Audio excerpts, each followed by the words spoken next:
v ňom.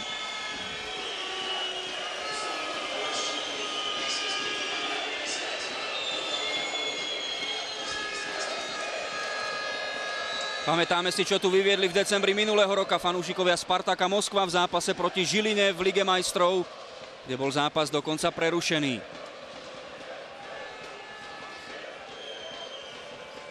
Sledujme Aršavina, opäť rýchla výmena Luopt v strede poľa Rusy s rýchlým prechodom pred našu 16. Aršavinovo solo.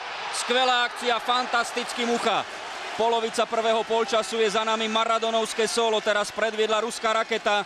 Takúto prezývku dali severoamerickí novinári Pavlovi Buremu počas jeho najslávnejších čias v NHL.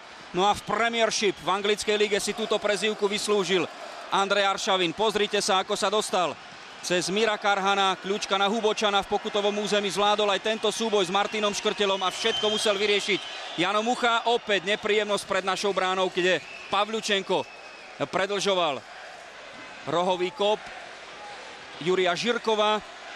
Stále zostáva pri stave 0-0, ale musíme podotknúť, že Rusi majú na konte už 8 zakončení, 4 na bránu, 4 mimo. Treba povedať, tá akcia Ruska mala opäť úplne rovnaký rukopis. Začala sa na pravej strane, Aršavin z tejto strany, z ľavej svojej strany vlastne zbehol do stredu ihriska. Pekarík nemá na výber, pretože na to krídlo útočil Žirkov a vlastne Pekarík radšej ostane a Aršavin sa dostal úplne voľný k lopte. A Aršavin poznáme, ak sa otočí a je rozbehnutý a 1 na 1